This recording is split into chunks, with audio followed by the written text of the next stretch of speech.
In 2017, I had a serious spinal cord injury, breaking my neck diving into the shallow end of a swimming pool. That put an end to a 10-year professional rugby career. I was left in a position where I was completely paralysed from the shoulders down. I was told that I'd most likely never walk again. As it turned out, the damage to his spinal cord wasn't absolute. He was able to twitch his toe a few days after his accident, which means there's hope. A year later, he manages to drag himself up Snowdon. Here we are 4 years later, and he's alpine climbing technical mountains. I wanted to do something to motivate myself in my recovery, but also to send a message to everyone in hospital who had also been given a guarded prognosis or told they can't do something. Berghaus have been supporting my exploits in the mountains for a while now, and through them I met one of the world's best climbers and their lead athlete, Leo Houlding, and he said, we can get you doing some proper mountaineering, disability or not. Adrian, who knows the Alps like the back of his hand, came up with an awesome plan to climb 2 mountains that simulate some of the terrain that we're going to encounter on Mont Blanc. Exploring some of those seed boundaries in climbing and mountaineering for Ed, with the sort of disabilities that he does have.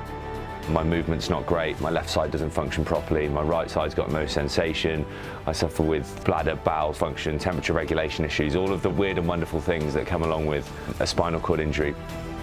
Clearly there's a physical challenge, obviously there's a psychological element, the fear, but there's also a straight up cerebral problem solving element. How am I going to do this? It's amazing to see him move over that challenging terrain. It's not about the summit, it really isn't. Climbing is about the journey to get there, and the physical act of climbing the mountain, but also the psychological and emotional journey of getting there.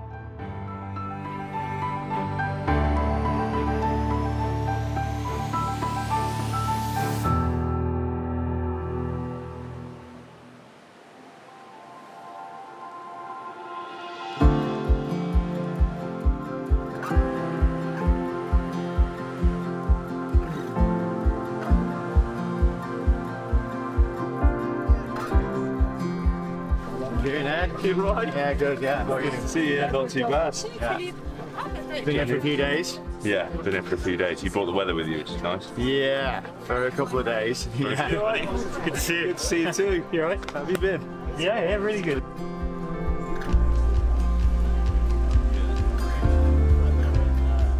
So first day in Chamonix, and there's a few bits of kit I'm going to need. We're in kit mecca. Crampons first, I think, then some poles.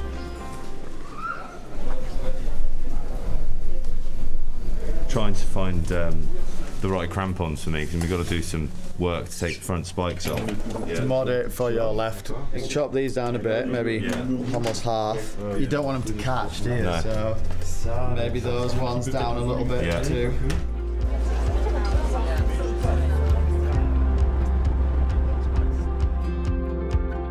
Hi Sean. Well, thanks for looking at these with me. Basically, I've got to make this one shorter, because at the moment, because I can't lift my left leg up properly, they're dragging through the snow and ice, so it's just they get caught. They get caught, so it's just taking them away there and there. Yeah, no problem. Have you got the tools? I think I can manage that. Yeah. I reckon I can support it there pretty well. Yeah, that feels pretty good.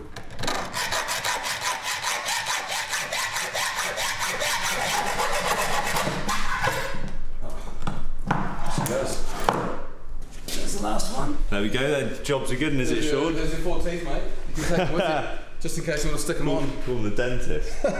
Well, you're heading up to Mont Blanc next week. Yeah, that's the plan. Before your injury, you weren't a mountaineer at all. I was a rugby player. Yeah. For 10 years, and I love being outdoors, but never got into mountaineering. And then I just found it was a great way to challenge myself. So there's going to be a team of what, 4 or 5 people? 4 of us. Yeah. So Leo, Adrian Nellums, who's like one of the top guides out here. Okay. And Stu behind the lens will be on the back, filming my arse. Hopefully it's like this, some conditions like this. Yeah, hopefully. I mean, and that'll be the main thing, will be the weather, obviously, as it always is in the mountains. The single most important factor in climbing mountains is the weather. It doesn't matter who you are, whether you're a professional athlete or heavily disabled. If the weather doesn't want you to get up and down the mountain safely, it won't let you. I was going to need at least 3 days because I move a lot slower, and we always knew weather could be an issue, and our weather window turned out to be pretty small. So Leo and Ade came up with a different idea of climbing 2 iconic 4,000 metre peaks in Switzerland back to back. The Weissmies was a really good sort of summit and traverse, an amazing summit in its own right, but a great training ground that mirrored much of what we maybe tackle on Mont Blanc. Welcome to Switzerland. We've got 2 days on the glacier going over the, what's it called? The Weissmies. The Weissmies. The Weissmies. Going to try out some technical stuff, get the legs going, get the lungs going, hopefully get everything going. Nice slow pace, climatise a little bit, heading up into that sort of hanging valley up there where the hut is. It's about a 4-hour hut walk. Once we get to the hut, we're going to then tomorrow morning head up the south ridge of the Weissmies.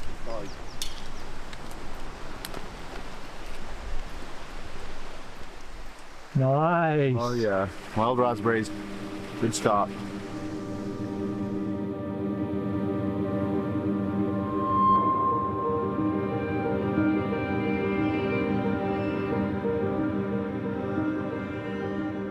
Just got to be careful that I'm drinking enough water. For me, I dehydrate quite quickly because I overheat. Because of the spinal cord injury, I don't sweat from below this line anymore because your nervous system controls everything.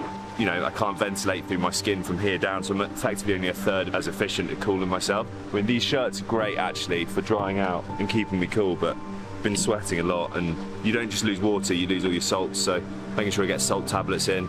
But it's that balance between weight of carrying water, because it's heavy, you know, kilo a litre, and making sure you stay hydrated.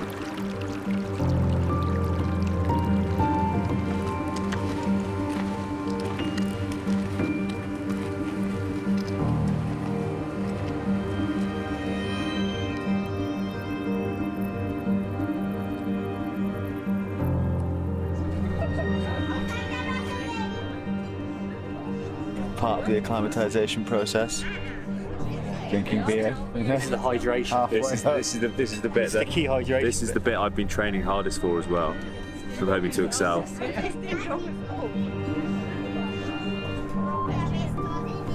How'd the kit adaptations Berghaus did for you go, Ed? I mean, this access point here to get to the bag makes it a lot easier, so I don't have to keep dropping my trousers in front of people, which isn't good for anyone. But the loop, generally the other day, 2 days ago, when we were up on the, coming into the Midi station, you know that arête where it gets really thin?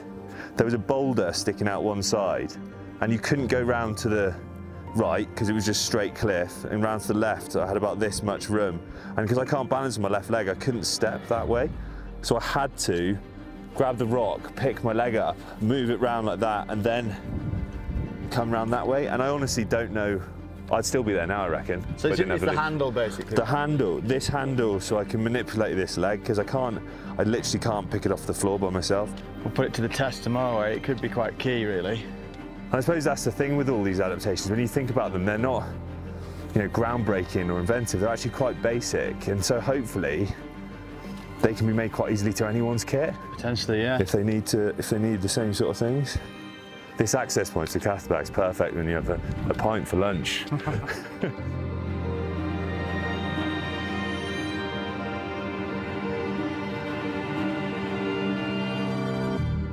There she blows, mate. That ridge, that's where we're going tomorrow. That is something else. Does it look like a bit of a step up from the terrain you've been on before? It's a completely different level. Well, the fact it's disappearing into the clouds is quite scary, but I've probably done little sections of scrambly bits like that, but no, never think like that. And not with that much exposure. It's terrifying and exciting at the same time, but mostly terrifying. We might find stuff that really stops you in your tracks, or we might find that with that little mod and a bit of time, we can overcome it. You know, you're a big guy. Also, having a big wobbly bloke hanging off the back of you isn't probably something. Well, we need to, you know what I mean? We need to work together. Yeah. I'm aware that you're wobbly, I'm aware that you might fall over. That's why I'm going to have you in the rope, but at the same time, I need to be on my game too. Yeah, yeah. Right, nice walk, gain some altitude. Early start tomorrow, so let's go and chill and get some food. Yeah, this place looks decent, to be fair.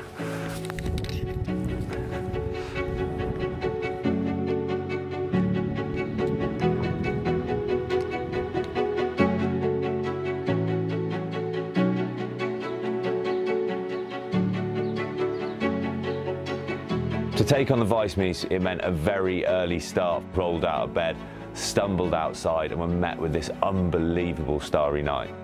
5:30 in the morning, we're all fueled and coffeed, ready to go. How you feeling, Ed? Fresh as a daisy. As a daisy, Yeah. sleep okay? Yeah, not too bad, all things considered. Cool, so we'll casually make our way up to the col.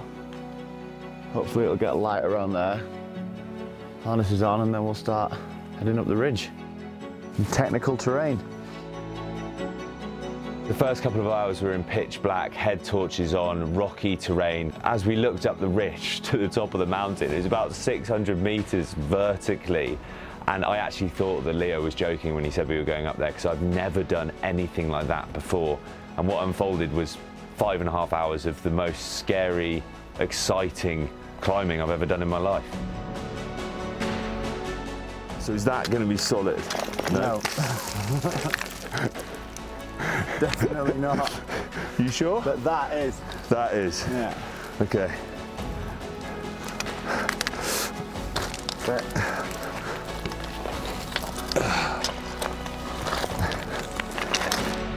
The terrain was really steep, and because I can't lift my left leg up, some of the footholds, some of the handholds were out of reach, so we really had to think about how we were going to move up the mountain and work it out as we went. The kit was really helping, like the knee loop on my leg. As the terrain got steeper, it was allowing me to bring that other leg through, which made a massive difference.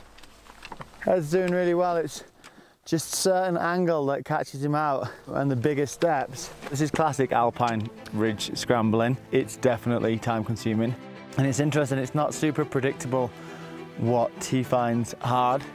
Sometimes things that you think would be hard, like the almost vertical steps, as long as there's something good for him to put his left foot on, he does all right. But the minute there's like a poor foothold, he struggles a bit, which is to be expected. But all in all, 2 thumbs up, we're doing really well. Yeah, buddy. That's the end of the steep rocky part. I can't believe we just did that. Ed was quite emotional, you know.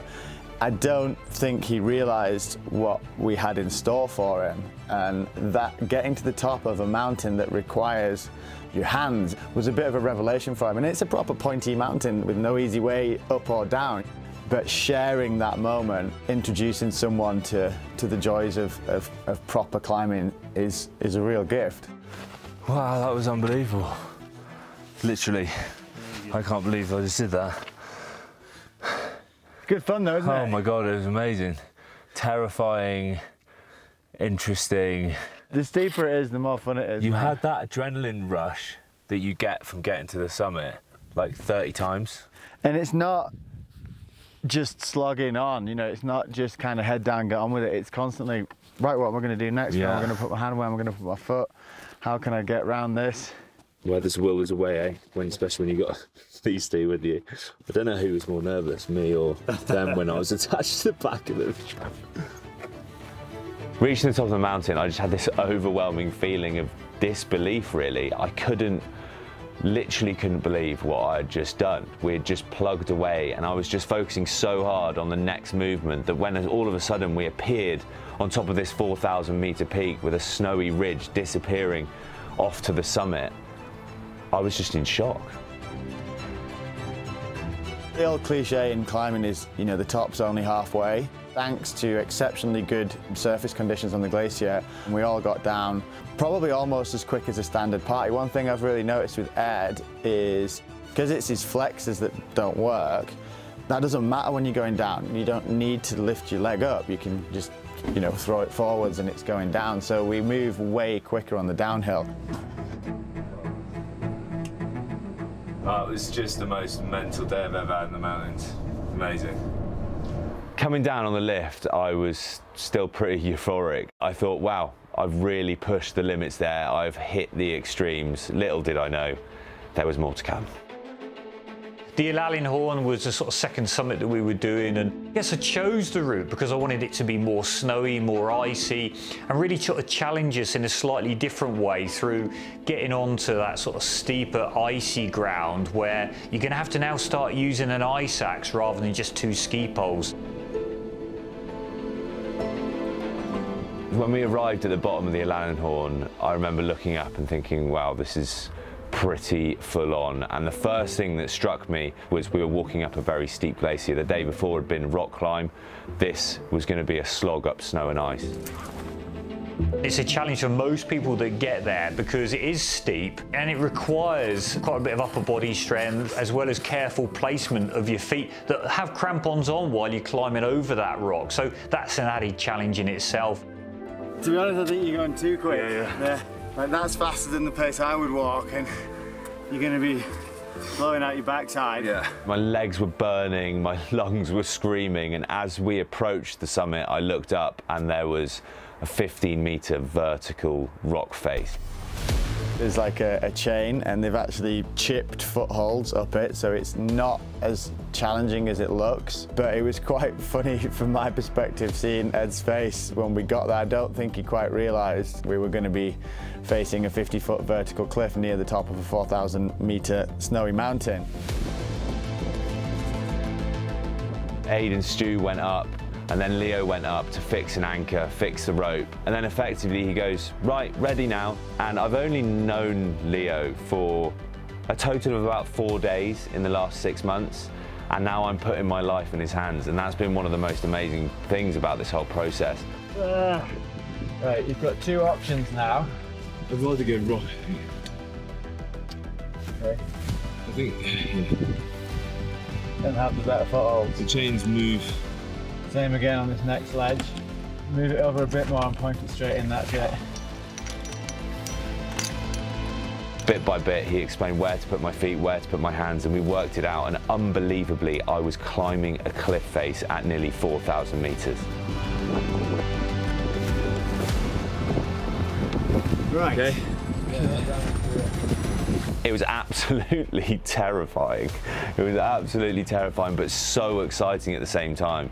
It was adrenaline that I hadn't felt since playing rugby. In fact, it was even more extreme than that.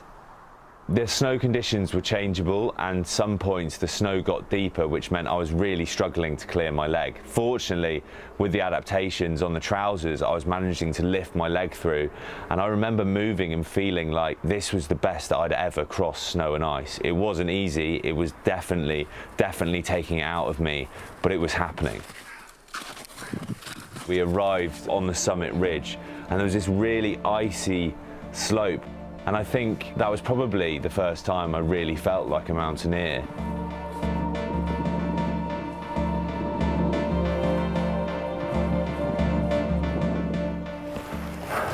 Right, second 4,000er, how was that, Ed? It was crazy. Again, loads of things I never thought I'd do. Absolutely terrifying, and then once you get to the other side, it's just absolutely buzzing. The mountains has become a place for me to test myself, to find out things about myself, and it's this amazing journey of discovery in an environment that's given me a lot back in my recovery and my life, not just physically, but mentally. I've been looking at Mont Blanc for the last 2 years. I've been watching videos of people going from the bottom to the summit. I've spoken to loads of people who've done it before, who've done it and failed, but people who've climbed with me before, and I'm confident that I can do it if the weather's right, and the weather isn't right this week. So we didn't make it out of Mont Blanc. We didn't get to climb Mont Blanc, but you know, ultimately we had to do at least a couple of days of acclimatization. We've only had a week, and this schedule just didn't allow, the weather did not allow. A week isn't a great deal of time for a big mountain like that, and the weather didn't line up. But although we didn't climb it, I'm absolutely 100% confident now that you are capable of climbing it with the right conditions. And more than that, I think some of the stuff we've done this week, although on a smaller scale, is more difficult. That said, I definitely think we should schedule a rematch. Yeah, definitely up for that. I never imagined doing any of the stuff we did this week. I had in my head, I've had in my head for sort of a couple of years what Mont Blanc would be like. I've studied it, and I never anticipated having the ability to do any of the stuff that we've done. One of the big reasons I wanted to do this is to sort of inspire other people that they might be able to achieve things despite, you know, whatever their situation was. the ironic thing is, like, I've ended up achieving things that I never thought I could do. You know, I was, you know, not confident, but I was hopeful I could get up Mont Blanc. I thought it was in my capabilities. But then the things that we've actually done this week, I never even dreamt that I could do. We were on like big mountain vertical cliffs today. You were fighting your way up terrain that I dare say you never imagined you'd find yourself in. And I get to spend a lot of time up there. It feels special again. It's like, and it's, you know, they say sometimes it's as nice to give a gift as it is to receive one, isn't it? And that's what I'm feeling right now. I feel like we've been sharing the gift of steep places, high exposure, and it's been a real pleasure. Well, mate, it really has felt like a gift, honestly. Like, it opened my eyes to so much more about the mountains, and you know, you're a half decent bloke as well, so that's been fun. It's been a good laugh.